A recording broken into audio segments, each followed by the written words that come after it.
So then when I'm ready to start the conference, all I'm going to do is click the Start Conference button. And so it's going to ask if I want to only listen or if I want to use my microphone. Well, since I'm going to be the one presenting, I probably should turn my microphone on. And so you need to give it access to your microphone. And it's going to do this echo test. And so I'm going to mute my microphone right now just because me trying to record this video and think I'm doing a conference at the same time might be just a little too much. So you can see that right here, they give you this default screen. If I wanted the students to see me, I could turn my webcam on.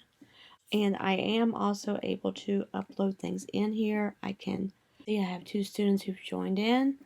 And so they are able to watch and hear and see what's going on. There is a chat feature.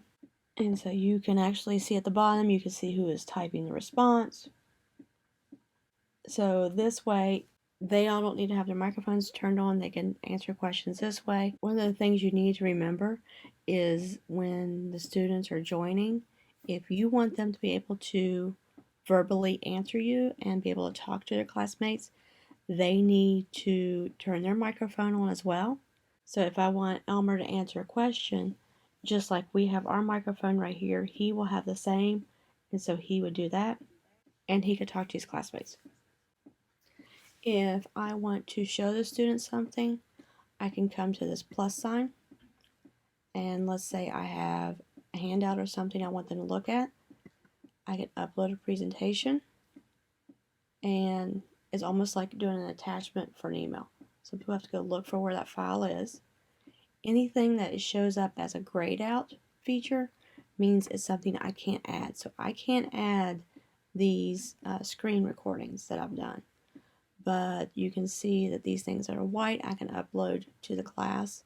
So if I wanted to talk about this and upload, and you're seeing it's taking a minute, it goes a little bit longer of a file.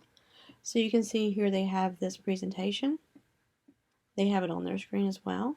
If I really want them to see it well and make it large, you can see right here, I can make the full screen like this, and then I can talk about this. You'll see here on the side I have some tools. So I have a hand right now, but if I click on the hand, you can see I have a pencil, I have typing, I can do some shapes, so I can come in here and add some information.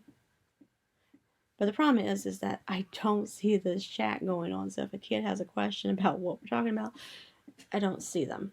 So I'm going to leave this. So we'll click that little arrow again. And I need to turn that pen off, otherwise I'm going to keep writing on top of stuff. This one will make it really wide, so that also can help. And then I just have to click and hold and drag up. So you just have to kind of pick what works for you. And if you remember, this was a 3-page document, so you can see this is slide 1. So if I want to go to the second page, and there's this changing just as I'm doing this as well. So if I have a YouTube video that I would like for the students to watch, so what I can do is I can go to this blue plus sign and share external tool.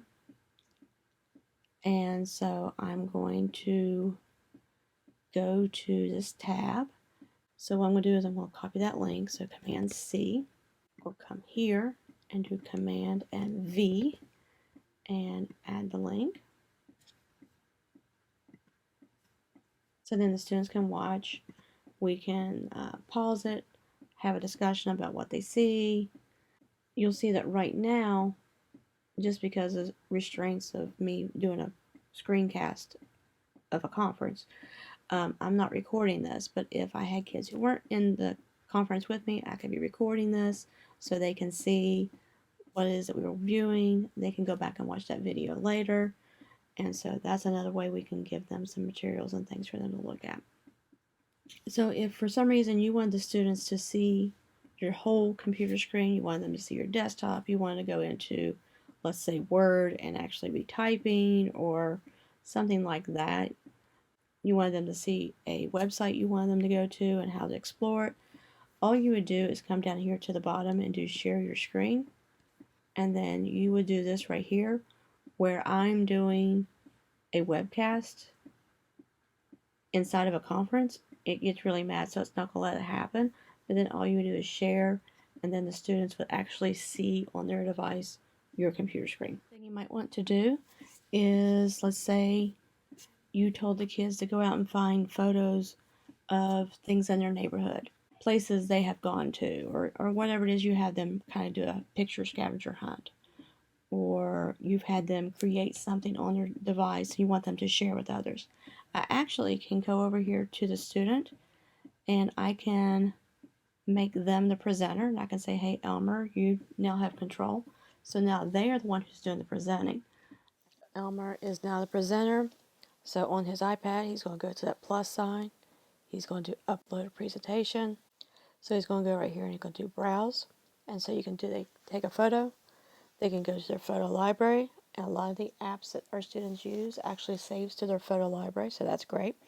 Or they can browse. And so this is going to open up some Word documents,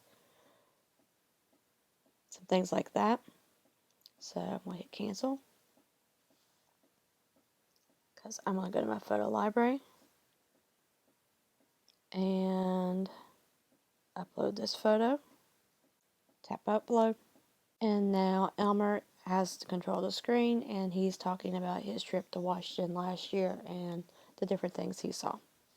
And then when Elmer's finished talking about and telling about his trip to Washington, I can come down here to actions and I can take over and be in charge now. So now you can see I now have control of the screen.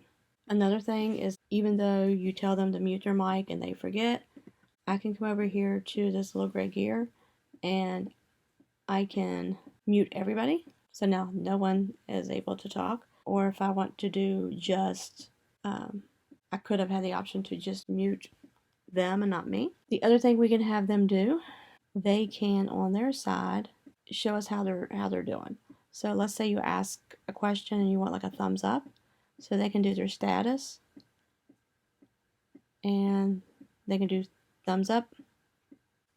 Elmer is also a thumbs up. Okay, so Mickey didn't understand what we're talking about, so maybe I need to re-explain something to help them a little bit better. And then after we're done with the thumbs up and thumbs down, all I'm going to do is come up here and clear everybody's status. So I hope this helps a little bit with understanding what you can do with conferences with your students.